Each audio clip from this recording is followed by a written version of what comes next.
నమస్తే శ్రీమాత్రే నమః శ్రీకృష్ణాయ నమః. భక్తి ప్రేక్షకులకు స్వాగతం సుస్వాగతం. అయితే మనకి సెప్టెంబర్ నెలలో 2 గ్రహణాలు ఏర్పడుతున్నాయి. మొదటిది 7వ తారీఖు చంద్రగ్రహణం ఏర్పడింది. అది ప్రత్యక్షంగా చూసే సంపూర్ణ రాహుగ్రస్త చంద్రగ్రహణం. అయితే ఇప్పుడు సెప్టెంబర్ 21న పితృపక్షాల సమయంలో సూర్యగ్రహణం ఏర్పడుతోంది. అయితే చాలా మందికి ఇది అనుమానం రావచ్చు. ఇది ప్రత్యక్షంగా కనబడేదా, పాక్షిక సూర్యగ్రహణమా అనేది మనకి ఒక డైలమా పరిస్థితి ఏర్పడింది. అయితే దీనివల్ల మనకి ఏ సమయంలో పడుతోంది, ఎలాగ జాగ్రత్తలు తీసుకోవాలి, ఇది దేశకాలమాన పరిస్థితులను బట్టి ఎట్లా ఉండబోతోంది అనే వివరాలన్నీ ఇప్పుడు మనం తెలుసుకుందాము. ఇది చాలా చాలా తీవ్రమైన సూర్యగ్రహణము. అంటే ఈ మాసంలో పట్టిన 2 గ్రహణాలు కూడా చాలా తీవ్రమైనవే. అయితే ఇది రేఖాత్మక విశ్లేషణ ప్రకారం మనం చూసినట్టయితే కనుక తక్కువ భాగంలోనే మనకి తక్కువ శాతం మాత్రమే కనబడుతోంది. అంటే పాక్షికము అని చెప్పుకోవచ్చు. అయితే ఈ గ్రహణము ప్రధానంగా దక్షిణ గోళంలోనే ఏర్పడుతోంది. అక్కడ మాత్రమే స్పష్టంగా కనబడుతోంది. అంటే దక్షిణ గోళం అనగానే ఏ దేశాలు వస్తాయంటే కనుక న్యూజిలాండ్, ఆస్ట్రేలియాలోని తూర్పు ప్రాంతము అంటే ఈస్ట్ సైడు, అంటార్కిటికా, దక్షిణ పసిఫిక్ ప్రాంతాలలోనూ కనబడుతోంది. అంటే ఎక్కువ భాగం అక్కడ కనబడుతోంది. భారతదేశంలో మాత్రం మనకి ఇది కనపడే అవకాశం లేదన్నమాట. అయితే అక్కడ పరంగా అంటే అక్కడ వాళ్ళకి కూడా తెలియాలి కదా ఈ అంశాలు.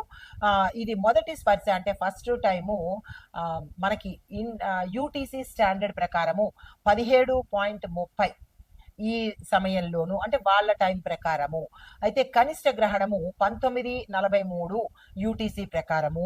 చివరి స్పర్శ ఆ సమయము 21:54 యూటీసీ ప్రకారంగా. అంటే ఈ సమయాలు మనకి ఐఎస్టీ అంటే ఇండియన్ స్టాండర్డ్ టైమింగ్స్, ఇది వాళ్ళ టైమింగ్స్ కాబట్టి అక్కడ చూసే ప్రేక్షకులకు ఈ సమయాలను అందుబాటులోకి ఇచ్చానమాట. అయితే మరి ఇది ఎలాంటి ఫలితాలు ఇస్తుంది, అక్కడ వాళ్ళకైనా ఇక్కడ వాళ్ళకైనా మొత్తం అందరూ మనుషులే కదా, అందరికీ రాసులు ఉంటాయి కదా, అందరికీ నక్షత్రాలు ఉంటాయి కదా.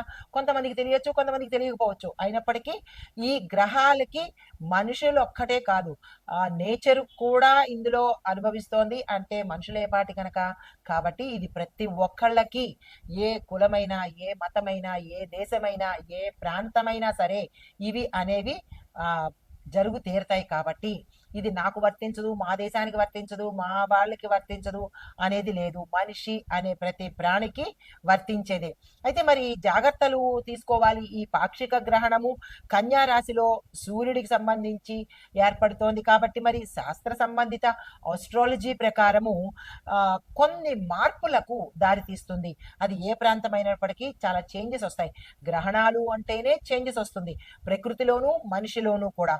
అయితే మరి ఎలా ఉండబోతోంది, ఏం పరిహారాలు చేసుకోవాలి అంటే కనుక ఈ గ్రహణ సమయంలో ఆహారం తీసుకోవడం అనేది నిషిద్ధము. అది రూల్డ్ అవుట్, అది దాన్ని కాదనలేని సత్యము. అయితే వ్యాయామాలు చేయడము, వర్కౌట్స్ చేయడము, నాకేంటి పర్వాలేదు అని అనుకుని వర్కౌట్స్ చేయడము, ఇలాంటివి ప్రకృతికి కానీ ధర్మానికి కానీ లేదా గ్రహాలకి కానీ ఎదురు పెడితే పరిణామాలు మనకి తెలుసు ఎలా ఉంటాయో. అయితే ప్రముఖమైన నిర్ణయాలు తీసుకోవడం కూడా మనం ఈ సమయంలో చెయ్యరాదు. అంటే ఆ నిర్ణయాలు వికటిస్తాయన్నమాట. గ్రహణం అంటేనే చెడు కదా, కాబట్టి ఆ చెడు సమయంలో, టాక్సిక్ సమయంలో ఎటువంటి పనులు చెయ్యకూడదు. ఏ పనులు చెయ్యాలి అంటే కనుక మంచి పనులు చెయ్యండి. అంటే దైవధ్యానము, మంత్రధ్యానము, లేదా అంటే మంచి మంచి దానాలు ఇలాంటివి చేసుకోవాలి. అయితే మరీ ముఖ్యంగా ఈ మిథున, కుంభ, ధనస్సు, కన్య, మీనము ఈ రాశులలో ఉండే వాళ్ళకి ఎక్కువగా ప్రభావం చూపిస్తుంది. అది ఏ దేశంలో ఉన్న వాళ్ళైనా సరే, అమెరికాలో ఉండనండి, న్యూజిలాండ్లో ఉండనండి, పసిఫిక్లో ఉండనండి, భారతదేశంలో ఉండనండి, ఎవరికైనా ఈ గ్రహాలు, రాశులు, నక్షత్రాలు కామను. అది కాదు అనడానికి, దాన్ని పరిమితికి మించి ఎవరూ లేరు కదా, పుడుతున్నారు కదా.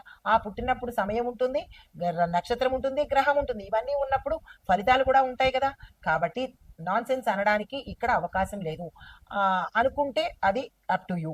అయితే ఏ రాశుల వాళ్ళకి ఎక్కువగా చూపిస్తుందంటే మళ్ళా చెప్తున్నాను, మిథునము, కుంభము, ధనస్సు, కన్య, మీనము ఈ గ్రహణ సమయంలో ఏ దేశంలో ఉన్న వాళ్ళైనా జాగ్రత్తలు పాటించుకోండి. అయితే ఎవరెవరికి ఎలాంటి ఫలితాలు ఇస్తోంది, దేశకాలమాన పరిస్థితులను బట్టి ఎలా ఉండబోతోంది అనేది మీకు సవివరంగా తెలియచేస్తాను. అయితే ఈ రాశులకి ఎలాంటి జాగ్రత్తలు తీసుకోవాలి అంటే కనుక, ముందుగా జాగ్రత్తలు ఏం తీసుకోవాలంటే, గ్రహణ సందర్భంగా నిర్ణయాలు తీసుకోవద్దు, ఆర్థిక వ్యవహారమైన లావాదేవీలు జరపవద్దు, బాధ్యతలు ఏదైనా అంటే ఆ సమయానికి చేయవలసిన పనులు వాయిదా వేసుకోండి. తర్వాత పరిహారంగా ఏం చేయాలంటే, సూర్యోదయం అయిన తర్వాత సూర్యుడి జపము, సూర్యుడి ఆరాధన, సూర్యుడి మంత్రము చేసుకోవడము, అనుష్ఠానం చేసుకోవడము, దాన ధర్మాలు చేసుకోవడము, ఇలాంటివి చేసుకోవాలి. అయితే ఈ సమయంలో మీరు నిష్టగా నియమంగా ఉండాలి. ఏది పడితే తినేయడము, మాంసము, మద్యము, ఇంకా ఇతరత్ర చెత్త చెదారాలు ఇలాంటివేవి పాటించకండి. దాని ఇంపాక్ట్ కూడా మీరే అనుభవించవలసి వస్తుంది.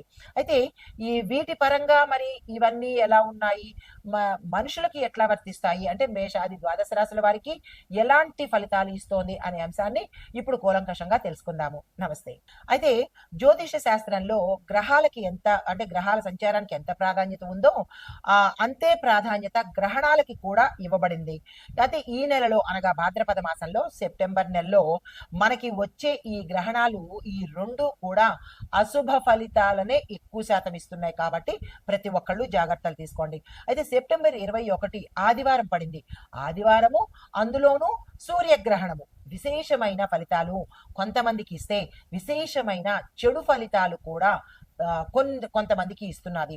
అయితే ఇది భాద్రపద అమావాస్య రోజున మనకి చంద్రగ్రహణము పౌర్ణమి రోజున మొదలైంది. గమనించారో లేదో, మనకి ఇది ఆదివారము, అమావాస్య, సూర్యగ్రహణం ప్రారంభమవుతోంది.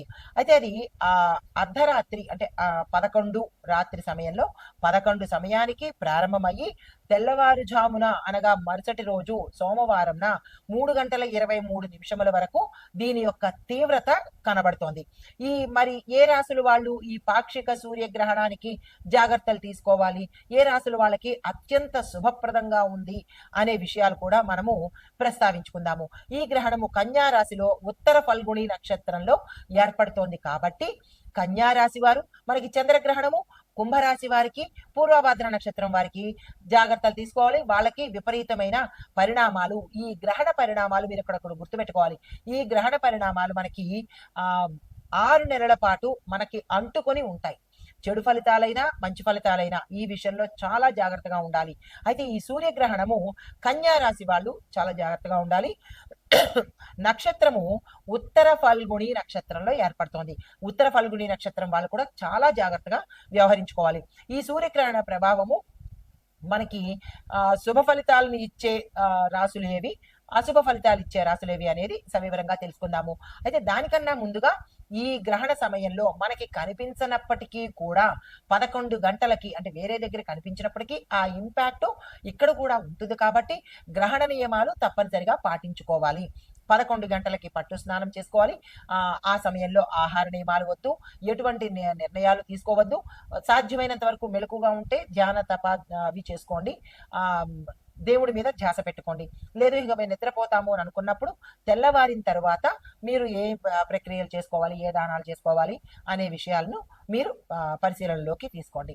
అయితే ఇప్పుడు మనము ఏ రాశులు చక్కగా ఉండబోతున్నాయి, ఏ రాశులు వాళ్ళకి శుభ ఫలితాలు అశుభ ఫలితాలు అనేది సవివరంగా తెలియచేస్తాను. పాటించుకునే ప్రయత్నం చేస్తాను. తదుపరి రాశి కుంభరాశి. ఈ రాశి వారికి ఈ గ్రహణ సమయంలో ఎలా ఉండబోతోందంటే, ఆరోగ్య సమస్యలు చాలా తీవ్రంగా ఉండబోతున్నాయి.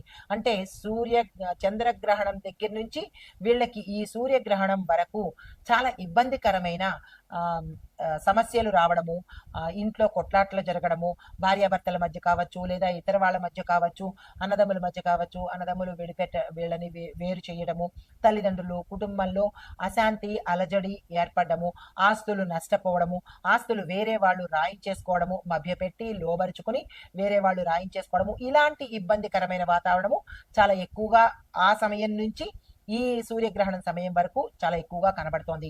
అయితే ఓవరాల్ గా ఈ కుంభరాశి వాళ్ళకి అస్సలు బాగాలేదు. అయితే ఆరోగ్య సమస్యలతో పాటు రహస్య ఖర్చులు కూడా, అంటే గతంలో మీరు ఏదైనా తెలియని పనులు చేసి ఉంటే వారికి ఇవ్వవలసిన ఖర్చులు కానీ, వాళ్ళని సాటిస్ఫై చేయడం కోసం పెట్టే ఖర్చులు కానీ, ఇలాగ ఏవో మీ లైఫ్ లో జరిగిన ఇబ్బందికరమైన పనులు ఉంటే దానికి సంబంధించిన ఖర్చులు కానీ, దానికి సంబంధించిన ఇబ్బందులు కానీ మీరు గత కొంతకాలం నుంచి అనుభవిస్తున్నారు, పడుతూ ఉన్నారు కాబట్టి కొంత పరిహారంగా చేసుకున్నట్టయితే లేదా నిర్ణయాలు తీసుకున్నట్టయితే వెసులుబాటు ఉండే అవకాశం కనబడుతోంది. భాగస్వామ్యుల వల్ల సమస్యలు వచ్చే అవకాశము కుటుంబంలో భార్యాభర్తల మధ్య కావచ్చు, లేదా వేరే థర్డ్ పార్టీలు, ఫోర్త్ పార్టీలు, ఇల్లీగల్ కాంటాక్ట్స్ వల్ల ఇలాగ మీకు గతంలో బాగుంటుంది, చాలా చక్కగా ఉంటుంది, హాయిగా ఉన్నది. కానీ రాను రాను పోను పోను ఆ రహస్య సంబంధాలు వికటించి ఇబ్బంది పాలు చేసేటట్టుగా మిమ్మల్ని కొంత కనబడుతోంది. ఈ విషయంలో జాగ్రత్తలు తీసుకోండి. శ్రద్ధగా ఉంటే చిన్న చిన్న సమస్యలను తప్పించుకోవడానికి అవకాశం ఉంటుంది. శత్రువులు పెరగడము, అన్నదమ్ముల మధ్య అన్యోన్యత లోపించడము, మిమ్మల్ని వెలివేసే స్థాయికి అంటే మీ ఇళ్లకు రాకపోకలు లేకపోవడము, మిమ్మల్ని ఏహ్య భావంతో చూసే అవకాశాలు, మీ కింది స్థాయి ఉద్యోగులు కావచ్చు, మీరున్న ఏ ప్రాంతంలోనైనా సరే, కుటుంబం కానీ, వ్యాపారం కానీ, లేదా రాజకీయం కానీ, లేదా అంటే ఉద్యోగ రంగంలో కానీ చాలా చాలా అవమానాలు పడవలసిన పరిస్థితి, అన్ని రకాలుగా ఇబ్బందికరము, కొంత చెప్పాలి అంటే చాలా బాధాకరంగా కూడా ఉండే అవకాశాలు కనబడుతున్నాయి. అంటే చంద్రగ్రహణం దగ్గర నుంచి ఈ సూర్యగ్రహణం వరకు గత 7వ తారీఖు నుంచి ఇంచుమించుగా 21వ తారీఖు వరకు చాలా కాలం పాటు మీరు ఇబ్బందులు పడుతూనే వస్తున్నారు. ప్రయాణాల్లో సమస్యలు వస్తాయి, ప్రయాణాల్లో ఇబ్బందులు, ప్రమాదాలు, దాంతోపాటు అనారోగ్య సమస్యలు, గుప్త రోగాలు, ఇట్లాగా అంటే చెప్పడానికి కూడా చాలా ఇబ్బందికరంగా ఉండేటట్టుగానే గోచరిస్తోంది. ఈ విషయంలో ఈ రాశిలో ఉండేవారు జాగ్రత్తలు తీసుకోండి. మీకు చెప్పదగిన పరిహారము నూనె, ఉప్పు, నల్లని వస్త్రాలు ఇవి దానంగా ఇచ్చినట్టయితే కనుక కొంత వెసులుబాటు ఉండే అవకాశం కనబడుతోంది. అయితే మీకు చెప్పదగిన పరిహారము ఆదివారం రోజు శని మంత్రాన్ని జపించండి. యాక్చువల్గా అయితే ఆదివారం రోజు రవి మంత్రం అంటారు, కాదు, ఆదివారం రోజు శని మంత్రం మాత్రము మీరు జపం చేసుకోవాలి. ఆ శని మంత్రము బీజ మంత్రం ఇస్తున్నాను. ఓం ప్రాం ప్రీం ప్రౌం సహ శనేశ్వరాయ నమః అనే మంత్రంతో పాటు మాకంత మంత్రం తిరగదు అని అనుకున్న వాళ్లకు ఓం శం శనేశ్వరాయ నమః అనే మంత్రాన్ని ఆదివారం నాడు మీరు యథాశక్తి 108కి తక్కువ కాకుండా మీ శక్తి కొద్దీ చదువుకున్నట్టయితే కనుక కొంత వెసులుబాటు ఉండడంతో పాటు ఈ రోజు మాంసాహారము, మద్యము నిషేధించడంతో పాటు భూశయనం చేయండి, పూర్తి ఉపవాసం ఉండే ప్రయత్నం చేసుకోండి.